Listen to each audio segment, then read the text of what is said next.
ने इस देश के लिए जो भारतीय संविधान लिखा, उसमें एक भी जगह कहीं किसी जाति धर्म की बात नहीं की गई है।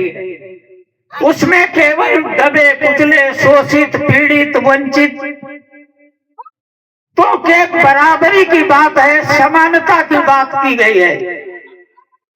साथियों, जब बाबा साहब ये संविधान लिख रहे थे तो महाराष्ट्र के देशमुख जी पिछड़ी जातियों की अगुवाई कर रहे थे। उस समय कुछ पिछड़ी जाति के लोग देशमुख जी के पास गए और उनसे कहा कि बाबा साहब संविधान लिख रहे हैं और आप उनके पास चले जाइए और उनसे कहिए कि हम लोगों के लिए भी कुछ व्यवस्था कर दें। जब देशमुख जी वहां गए तो बाबा साहब कच्चा मसौदा तैयार कर चुके थे और जब वो देशमुख जी को देखा तो वो मसौदा उनको पकड़ा दिया।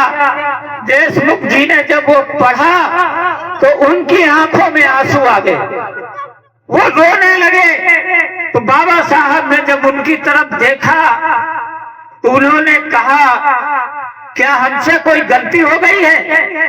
तो देशमुख जी ने कहा कि जो हम कहने के लिए आए थे आपने इस मसौदे में पहले ही लिख दिया था। तो साथियों, ये थे बाबा साहब।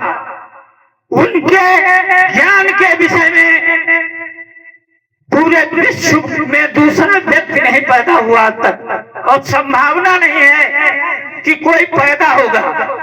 तो उन्होंने हमेशा सामान्यता की बात की है, कभी जाति धर्म की बात नहीं की। उन्होंने शिक्षा पर बहुत जोर दिया है। हमेशा बाबा साहब ने कहा, शिक्षा वो शेरनी का दूध है जो जितना पिएगा उतना दहाड़ेगा।